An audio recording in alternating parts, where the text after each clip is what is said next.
Bravo. Eli, tenías la palabra y se cortó. No, que justamente esa diferencia que hace Lu entre intencionalidad y deseo, me parece que limita la potencialidad que tienen ambos, digamos, ambos lados de la relación pedagógica, digo, sujeto estudiante y sujeto profe, docente, digo, porque estaría como cercando, limitando el deseo, digo, el deseo de querer seguir aprendiendo más, porque la intencionalidad como que marca una relación, un determinado saber que voy a querer enseñar, eh, y no da posibilidad quizás a que hayan otro tipo de saberes que se pongan en juego ahí en esa relación, que quizás no estaban marcadas por o sea, no estaban previstas. Digo, por eso quizás me gustaría hablar un poco más de deseo que de intencionalidad. Sí, yo entiendo lo que vos decís, no lo veo de la misma forma. Igualmente ahora ya lo busqué, ahora comparto pantalla con Sí, no, ustedes. hablo desde el sentido común porque tampoco sé exactamente la diferencia que exista entre Ah, y deseo e intencionalidad. claro, el tema es que intencionalidad habla de sujeto cognoscente, habla justamente de una teoría del conocimiento. O sea, pensamos desde ese lugar la intencionalidad. El deseo pasa más por lo psicológico, ¿no? Bueno, Claro. Lo Profe, cognoscible también es psicológico. Digo, la psicología estudia tanto el inconsciente como lo consciente. sí, sí, sí, pero hay otras también, hay otros campos de saber que estudian lo cognoscible y lo no cognoscible. La filosofía, ¿sí? ¿Por qué no la política, la ética, ¿sí? Ujú. Alfredo, sin ir más lejos, podés referir a los núcleos de significación. Cuando se habla de didáctica 1, bueno, cuando uno refiere a los núcleos de significación, en realidad es qué es lo que lo motiva al niño a actuar. O sea, él no va atrás de un aprendizaje, de la obtención de un aprendizaje. Con los chicos más grandes puede ser jugar, ganar, divertirse, practicar un deporte por el solo hecho de hacerlo. En realidad tu intención es que mediante eso se apropien de una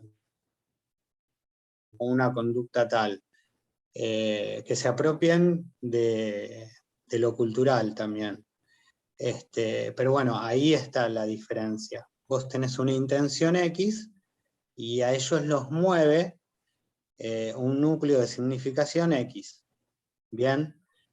¿Me Claro, explico? pero sí, sí, te entiendo, pero justamente a eso voy, que quizás cerca demasiado al sujeto.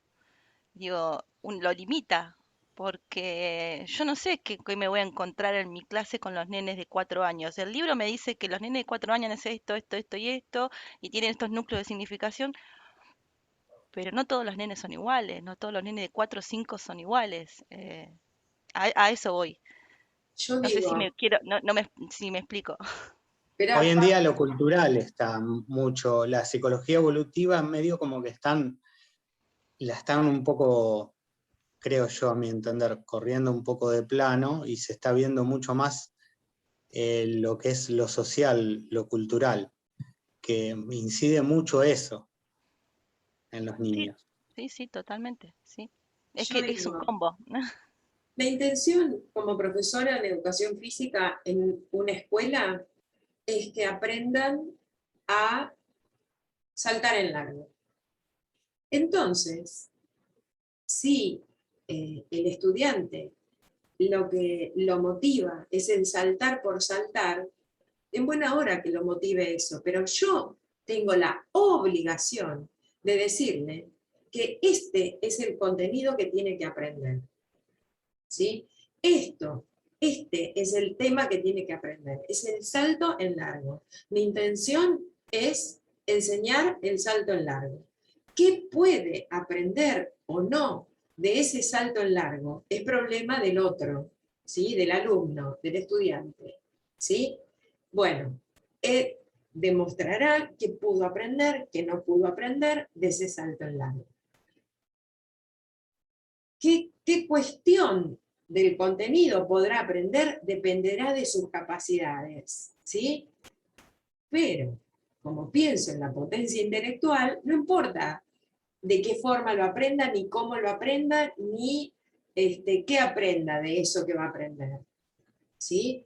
No sé si lo podrá realizar prácticamente o tendrá alguna discapacidad que no le permita realizarlo prácticamente ni aprenderlo de esa forma, y lo aprenderá teóricamente, no me importa, porque el contenido es el mismo, práctico y teórico, no me importa, ¿sí? Para mí no hay contenidos prácticos y teóricos, hay contenidos, hay saber, ¿sí? De qué forma cada uno lo puede aprender, respetando la subjetividad, es problema de cada uno, y respeto como cada uno lo puede aprender, ¿sí? Entonces, esto es así. La intención mía es que aprenda esto, o mejor dicho, es enseñar esto, porque no sé qué puede aprender de lo que voy a enseñar, ¿sí? La intención de ese estudiante será saltar, pero le tiene que quedar en claro, y sobre todo en la escuela secundaria, que lo que yo voy a enseñar es esto, y lo que él tiene que aprender es esto. Si empiezan a jugarse otros saberes, bueno, veremos, pero tengo la intención en esta clase de enseñar esto, ¿sí? No es que me da lo mismo enseñar esto o aquello, no, tengo ganas de hacer bala, pero hoy yo iba a enseñar esto, entonces tienen ganas ellos, digo, de aprender a hacer lanzamiento de bala, vamos para allá. No, no da lo mismo, ¿sí? ¿Por qué? Porque hay un programa, porque hay una planificación, porque hay una sistematicidad y pasa por este lado. Entonces no me da lo mismo todo. ¿Sí? El deseo de aprender qué del otro, bueno, será el deseo. La intencionalidad pasa por acá. Fabi, ¿qué ibas a decir? No, por ahí no sé si decirlo, porque por ahí, pero ¿no? digo, sí, no, por eso que vos decías, me quedé pensando ahí, ¿no? Que en relación a la teoría volitiva de la acción, ahí hay que analizar el deseo desde dos lugares. Uno que es la intencionalidad del deseo, y el otro es el deseo que se define en el marco de la intencionalidad, que son dos cosas distintas. O sea, si analizamos el deseo, como situación en general, ahí hay una intencionalidad siempre del deseo, porque hay una antropóloga que se llama Cristina Bulacio, ella dice: 3 elementos estrechamente ensamblados entre sí constituyen de modo estructural nuestra condición de individuos: la temporalidad, el lenguaje y el deseo, ¿no? Entonces ahí es donde habla de eso, de la intencionalidad del deseo en general, pero esto que recién dijo Andrea, por eso dije, es el deseo que se define en el marco de la intencionalidad, y tiene que ver con la teoría volitiva de la acción. Hay una voluntad, pero no es una voluntad unidireccional. Hay voluntades que se encuentran, que son las del sujeto, las de los sujetos, que enseñan y aprenden en un acto, ¿no? En el que los deseos se configuran. ¿En el marco de qué? De una intencionalidad. Eso era un poco lo que quería decir. Sí, Está pero yo bueno. creo que en ese acto está mediado también por una institucionalidad. Digo, como remarcó Andrea, Claro. es el proyecto, es la institución, es ahí donde se media también, o esas contradicciones que por ahí hay entre el deseo y, y la intencionalidad, justamente, porque la intencionalidad está mediada por otros factores mayores, digamos, Claro. que Bueno, corren por esa institucionalidad. por eso yo la traigo a Bulacio, porque ella habla de ese trinomio, digamos, la temporalidad, el lenguaje y el deseo, y los enmarca dentro de contextos. Dice, no dice, esto es así en general, esto se da de manera contextual, y al darse de manera contextual es un poco esto, ¿no? De decir, bueno, acá hay una situación que es la institución educativa, que define al deseo en el marco de la intencionalidad, ¿no? Ahí, no es Totalmente. en general. Acá Nicole escribió en el chat, dice: yo creo que la intencionalidad es más específica y el deseo va a ser dependiendo la persona. Puede que para un mismo grupo tengas una intencionalidad, pero dentro de ella puede que tengas diferentes deseos para cada niño, o que ellos tengan diferentes deseos para una misma intencionalidad. Claro. No hablo, profe, porque estoy con mucho... Ay, bueno, cuídate, entonces. Está bien. Bien, sí, es más o menos lo que dijo Fabi recién, ¿no? Que hay... bueno, igualmente voy a compartir pantalla, porque así vemos qué dice... Ay, no lo encuentro ahora.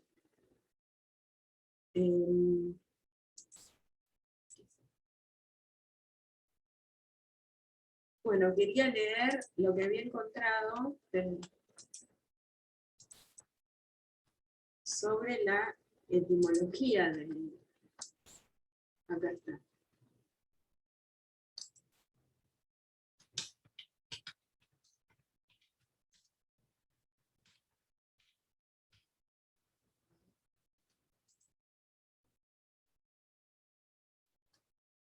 A ver si puedo compartir.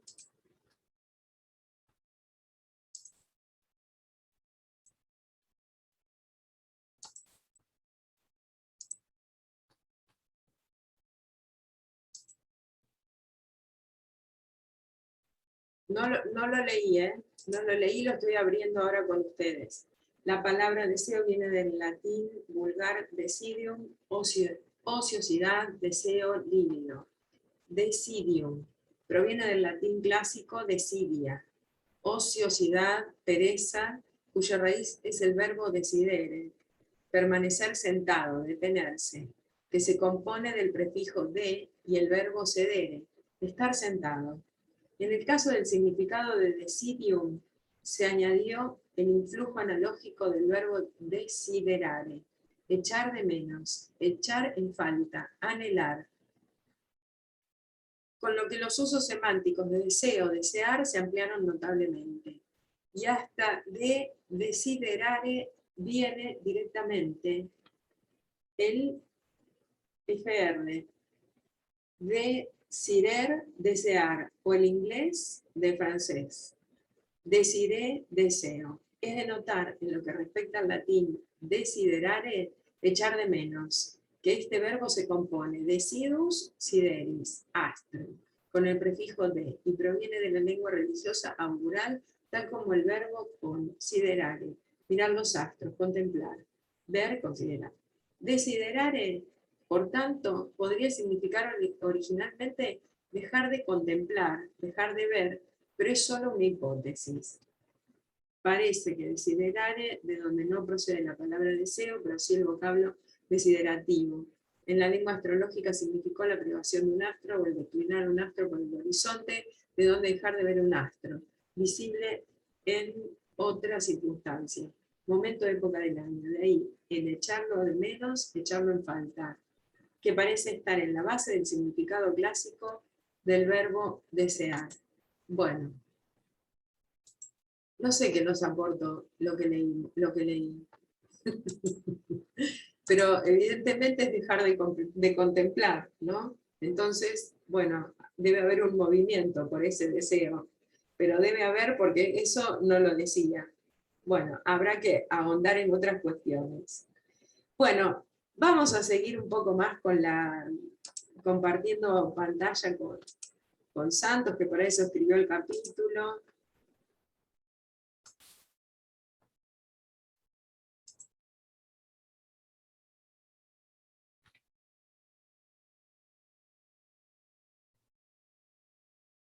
Bueno, de esto ya hemos hablado, ¿no? La relación entre la intencionalidad y el propósito de una clase, ¿no?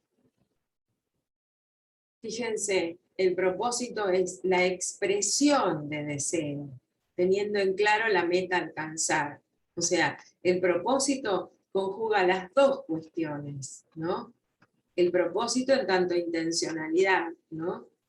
Expresión de deseo, teniendo en claro la meta a la cual se quiere llegar.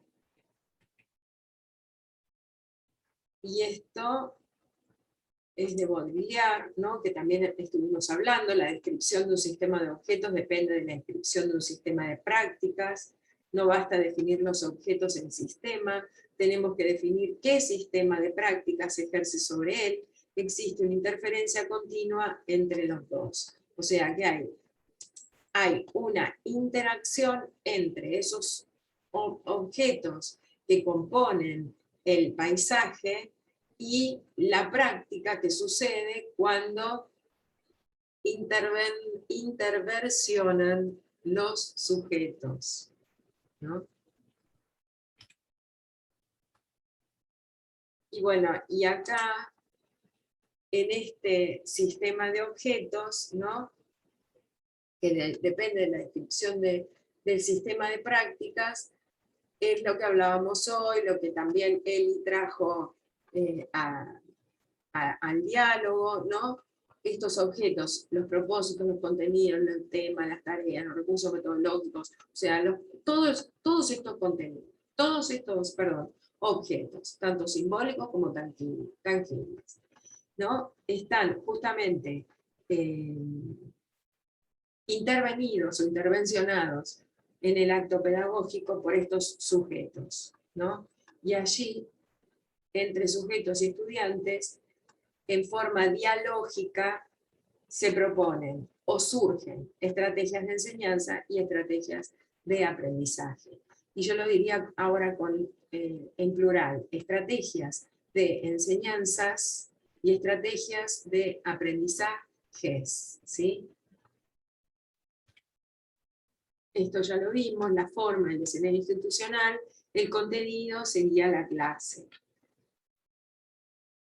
Esto lo estuvimos diciendo de alguna forma en todo lo que fuimos discutiendo, ¿no?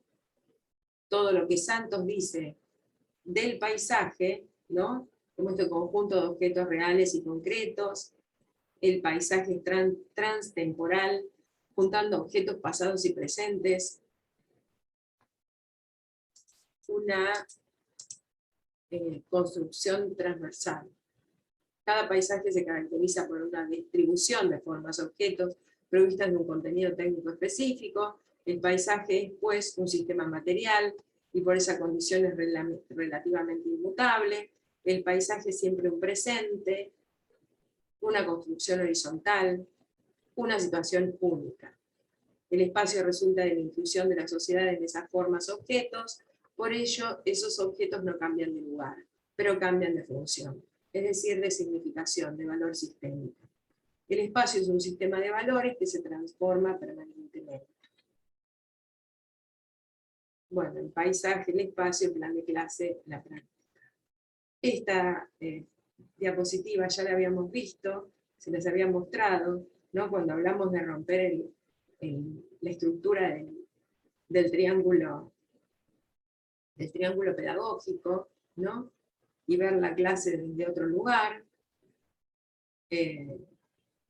cómo se consolidan estos vínculos entre, que justamente este vínculo comunicacional, ¿no?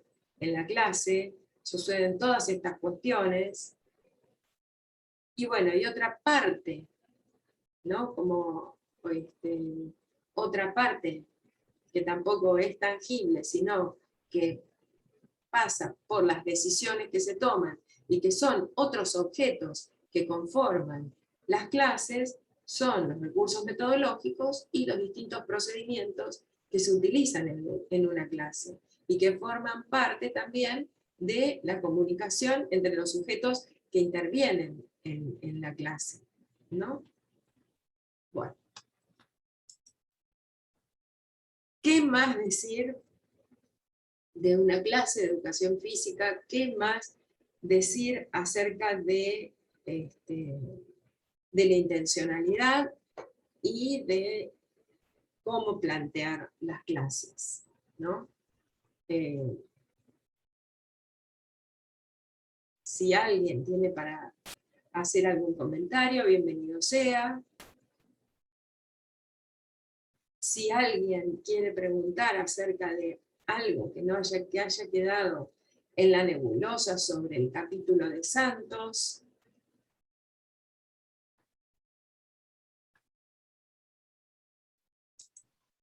A mí me surgió algo, tengo una especie de ensalada en la cabeza, voy a tratar de ser lo más clara posible.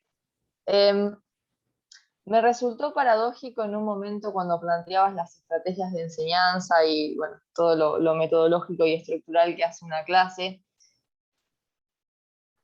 que al mismo tiempo uno supone, si nos basamos en eso, supone que el estudiante va a hacer su propia representación e interiorización. Total, yo te ofrezco. O sea, uno supondría que el sujeto se constituye de adentro hacia afuera. Entonces ese es el posicionamiento como docente que uno tiene. Ahora, si yo me paro, o desde una posición teórica, psicológicamente hablando, que el sujeto se va a constituir desde afuera hacia adentro, ahí ya la relación, o sea, desde lo social o lo cultural, uno interioriza y no al revés, me resulta o me hace cortocircuito, no logro comprender cómo se ensambla lo estructural con, no sé. ¿Cómo se ensambla lo cultural con qué? A ver. Con lo estructural de la metodología de la enseñanza, la intencionalidad con la enseñanza, porque vos planteabas que hay un determinado contenido. Dale, sí. Hay un Creo que te determinado entiendo. Dale. Que hay un determinado contenido, un Sí, poquito es. sí. Hay un determinado contenido que tiene que ser aprendido, nosotros como educadores planteamos. Ahora, después, ¿qué aprende el estudiante? No sabemos qué es. Ahora, cuando digo lo de adentro hacia afuera, lo de afuera hacia adentro, es por las teorías, no sé, Piaget, por ejemplo, habla del individuo, a cómo constituye a partir de cómo genera inteligencia a partir de los objetos cognoscentes, pero en ningún momento, si bien considera la cultura, en ningún momento hace mención a lo externo. En cambio, hay otros autores que hablan de, bueno, para uno interioriza a partir de las consideraciones que ocurren social y culturalmente. Entonces yo creo que dependiendo del posicionamiento que tengamos, esto que digo de adentro hacia afuera, afuera hacia adentro, es muy simple para que se comprenda, es cómo nos posicionamos como docente. Y esto es, si yo me posiciono desde la primera, de adentro hacia afuera, yo tengo un arsenal técnico, estratégico, metodológico, se lo tiro al estudiante y bueno, vaya uno, qué es lo que hace y cómo vos aprendés, a generar tu propio aprendizaje. Ahora, en cambio, si yo me posiciono desde el otro lado, de afuera hacia adentro, hay otra relación, se establece otro vínculo más allá de las cuestiones estructurales. Sí. No sé si embarré más las cosas. No. Entonces, lo que no entiendo es eso, es como mediar o ¿qué relación? O sea, a mí yo me posiciono de afuera hacia adentro, entonces la relación que tengo que tener con mi estudiante es distinta a cómo tendría que ser si yo me posiciono diferente. Sí, yo te entendí. Podés ignorar todo lo que dije. No, vamos a seguir. No, me encantó, porque además,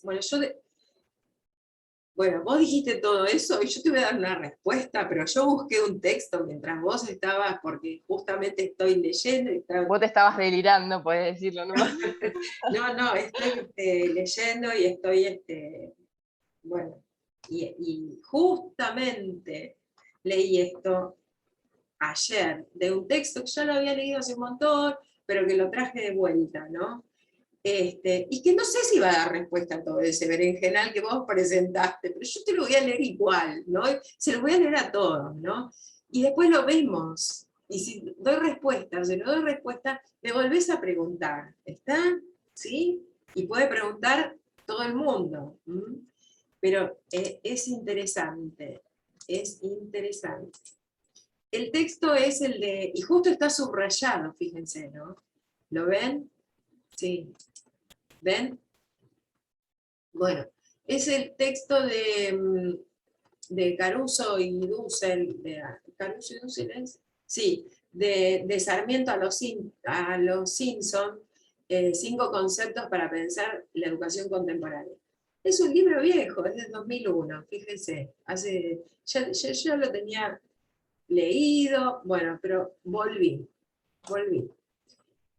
No sé si va a dar respuesta, pero vos fíjate esto que dice, ¿no? Este capítulo se llama Yo, tú, él, quién es el sujeto, algo así, y hace todo un interesantísimo el análisis que hace para definir qué es el sujeto, ¿no? Porque en el Congreso escuché en varias mesas que se habla de cambió el paradigma del sujeto. Y eso es una falacia terrible, terrible, ¿no? Porque primero habría que definir qué es el sujeto para hablar de cambio de paradigma. ¿Qué cambio de paradigma? ¿De qué me están hablando? Bueno, pero eso fue lo que se dijo en algunas mesas. Dice, si ponemos a 2 psicólogos educativos frente a un niño que realiza conductas imitativas de la televisión, el piagetiano dirá que es parte de la función simbólica y el conductista dirá que es una imitación que produce un aprendizaje dentro del esquema estímulo-respuesta. El hecho es el mismo. El sentido que se le da puede variar. La realidad no es el conjunto de todos los hechos, algo abstracto que no podría definir, sino las formas en que los diversos aspectos de la experiencia humana se entrelazan y el sentido que adquieren. Bueno, ¿sí? ¿Cómo ve uno y cómo ve otro? Según el posicionamiento que asuma, que es, me parece, algo de lo que planteaba Luciana, ¿no? Si yo digo que el sujeto se construye o se constituye desde el interior hacia el exterior, voy a enseñar de una forma. Ahora, si pienso que el sujeto se constituye de la afuera hacia adentro, o sea, de lo cultural hacia lo natural, voy a enseñar de otra forma. Más o menos es eso, era eso, Luciana, lo que vos... Claro, y cómo a partir de comprender eso, el significado o la significación que puede hacer el sujeto o el estudiante, en nuestro caso, va a ser diferente. Bien, y no sabemos que va a ser diferente. Esa es la pregunta del millón. Porque eso es lo mismo que pensar. ¿Quién puso primero el huevo? Si el huevo ¿quién nació primero? Si el huevo o la gallina. ¿Dónde? ¿Dónde nos posicionamos? ¿Cómo nos posicionamos? ¿Cómo lo pensamos? ¿Cómo pensamos la enseñanza? ¿Qué posición adquirimos? ¿Qué posición asumimos? ¿Dónde nos paramos para pensarla? ¿Sí? Es lo mismo que pensar la profesión. ¿La profesionalidad se constituye en el mismo hacer o viene impuesta socialmente porque la sociedad demanda tales cuestiones, entonces el profesional responde a tal cuestión? Es lo mismo, ¿sí? Pero ¿no crees que deberíamos definir eso? Yo soy una persona muy estructurada que necesita entender lo que hace para poder actuar. Entonces, si logro encuadrar qué quiero, por más, o sea, teórico que sea, porque no dejan de ser cuestiones teóricas, posicionamientos teóricos, me va a definir o va a determinar mi intencionalidad. De ninguna manera quiero caer en el tecnicismo, ni en... Fabiana levantó la mano. Pero a eso voy, tratar de comprender o encuadrarme, a ver, ¿en qué me voy a basar? Sí, para poder hacer mi clase. O sea, la intencionalidad está. La intencionalidad es enseñar el salto en largo, como dije hoy, y la intencionalidad va a estar. ¿Cómo voy a planificar o cómo voy a pensar esa forma de enseñar? Va a depender de otro montón de cuestiones que se nos escapan en este momento porque no tenemos la presencialidad, porque no vamos a ver una clase, otra clase, otra clase, una escuela, otra escuela, y otra escuela, y otros grupos, y otros grupos. No hay una forma absoluta ni cerrada. No podríamos decir que hay una forma absoluta de ni cerrada. Miren, simplemente, las preguntas que se están dando acá hoy no van a ser las mismas que se vayan a dar el jueves en el otro teórico, ¿sí? ¿Por qué? Porque los deseos pasan por otros lados, pasan por otros lugares, esas inquietudes pasan por otros lugares, ¿sí? Entonces, sí, yo tengo un armamento técnico para presentar y diseñar, y cuando diseño una clase, o cuando la pienso antes de llevarla adelante, pero que tiene que ver directamente con ese grupo de alumnos y alumnas, con las costumbres de esa institución, tiene que ver con el lugar de trabajo, con los materiales que cuento, cómo pienso enseñar ese contenido. Otra cosa que se habló en el Congreso y que para mí también es falaz, es la didáctica del contenido, decían, ¿no? Entonces, hablaban de la didáctica del contenido. No hay didáctica del contenido, ¿sí? Hay formas de análisis didácticos, que son los problemas de la misma enseñanza, pero no es del contenido salto en largo, ¿sí?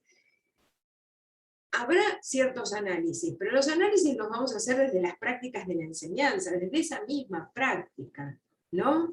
Entonces, cada práctica de la enseñanza que lleve adelante va a depender de todas estas cuestiones. Y ese sujeto que aprende, aprenderá como pueda, como es capaz. No todos y todas tenemos las mismas formas o procedemos de las mismas maneras para aprender, ¿sí? Entonces, eso no lo estudio profundamente, entonces no puedo responder, pero en realidad cada uno aprende como puede, como es capaz, ¿sí? Y si no estuviera la cultura, yo le enseñaría educación física. Entonces hay algo impuesto desde afuera, que es esto que tiene que aprender, ¿sí? No sé, Luciana, si te barullo más. Fabi, habías levantado la mano, perdón. Sí, como siempre no sé si decir, pero digo, yo pensaba mientras hablaban esta cuestión de decir, ¿no? de volver a retomar la mesa de café en la que estaban sentados Santos y Rancière, porque me parece que acá es donde aparece otra vez Rancière, ¿no? Y nos está diciendo que entre esa idea de lo que conforma la intencionalidad, ¿no? En la forma en la que se enuncia, aquello que contiene y demás, hay un posicionamiento como sujetos, y no digo sujeto enseñante, no digo como sujetos hay un posicionamiento, y ahí porque me quedó esto de cuando se dijo la idea del docente como mediador. Bueno, ¿qué tipo de docente somos en el momento de poner la intencionalidad sobre la mesa para que se generen las situaciones? Entonces ahí por eso dije, bueno, es volver a pensar en eso, digo, entre la intencionalidad y lo que sucede, está el tipo de sujeto que pretendemos ser como docentes, enseñantes y aprendices a la vez, ¿no? O sea, en esa cuestión que se da, porque hoy dijimos, no podemos ignorar que quien aprende tiene un deseo, que quien aprende también tiene una intención. Pero lo que no quita es que nosotros como enseñantes también, en el posicionamiento que tenemos, y cuando le damos forma a esa intencionalidad, ya depende de dónde nos paremos, ya tenemos previsto esto de que lesotres tienen algo para decir, ¿no? Entonces ahí me parece que está el nudo, que tiene que ver con hasta dónde llevamos la intencionalidad, es dependiendo del tipo de docente que estamos pretendiendo ser, de sujeto docente que pretendemos ser. Bueno, eso, como dice Luciana, Sí, no sé si y se además, lió. no, y además agregar con respecto a lo que decía Fabi, que me pareció genial, que también eso también va a determinar qué posición tenemos frente a la enseñanza, o sea, dónde nos vamos a parar, si en la enseñanza o vamos a hacer más hincapié en el aprendizaje, digo. eh, estas posiciones teóricas que definamos nosotros como docentes van a definir un montón de cosas en ese quehacer o en ese acto. Pero creo que Lucina quería hablar. Sí, Luisi, disculpa que me fui un segundito. Perdón. Acá estoy otra vez, dale, Luisi. Creo que estaba Nicole levantando la mano. Ay, sí, creo que sí, no sé, yo me metí, perdón. Sí, te voy a hacer un esfuerzo terrible, pero quiero decir algo. Que de responderle justo a Lu, que en el texto se decía que no hay que decir únicamente de la intencionalidad, porque creo que ella lo que quiere es más saber qué va a lograr con esa intencionalidad, o eso entendí yo, y creo que el texto decía como que también es ampliar las opciones, no solamente decir, bueno, con esta intencionalidad que quiero lograr esto, sino capaz que, como ella dice, de esto de la estructura, que capaz quiere algo concreto, sino como abrirlo a abarcar, a decir, bueno, hay más opciones, y en base obvio que todos somos diferentes y capaz todos los alumnos van a aprender cosas diferentes, pero vos misma darte como esas opciones para decir, bueno, con esta intencionalidad quiero lograr, no sé, esto y esto. Y no solamente en uno, porque si cerrás solamente en uno, yo creo que sí estarías como siendo de que dijiste tecnicista y como no te interesa que todos son diferentes. Era como que también lo del texto me quedó con eso, lo que compartió la profe. No sé si se entendió. Se entendió. Luisi, gracias, Nicole. Creo que va como en sintonía de lo que vienen mencionando. Pensaba justamente en esto, quizás en la posibilidad de pensar la intencionalidad no como algo estanco, sino precisamente algo en lo que se refleja el posicionamiento o en donde se refleja que estamos pensando respecto de la enseñanza, del aprendizaje y de un montón de otras cuestiones, inclusive de qué pensamos del proyecto, de la planificación y lo que implica, y hasta incluso si estamos pensando en recursos didácticos o en estrategias de enseñanza y qué implica eso, digo, no es lo relacionaba con esto que habías mencionado antes al principio, de los distintos modos de enunciar las intencionalidades que mencionaba Fabi. Digo, tampoco es casual que se hable de objetivos, de expectativas de logro y propósito, no es inocente que les planteemos propósitos a enunciar en una clase y no otro tipo de modos de pensar las intencionalidades, y que quizás ahí también esté justamente esto de si hacemos lugar a los estudiantes, a las estudiantes, y cómo hacemos lugar. Digo, si estamos pensando en la planificación como algo estanco y que no tiene posibilidades de ser revisada, no le voy a estar dando nunca lugar al aprendizaje del otro, porque lo voy a estar pensando de un modo o no. Digo, quizás en ese sentido poder analizar la intencionalidad, lo estoy como compartiendo, digo, y pensar la intencionalidad como este lugar donde podemos analizar un montón de enfoques, un montón de posicionamientos y un montón de modos de ver la enseñanza y de llevarla a cabo, digamos. Sí, gracias, Luisi, que en realidad no hay un solo enfoque, ¿no? Sino hay un posicionamiento ético-político, ¿no? Que es el que nos conduce. Y la veo a Marcela Campano, así que la voy a saludar. Marce, hola. Ahí te vi. Bueno, Buen día, buen día. buenos días. Muy interesante, ¿eh?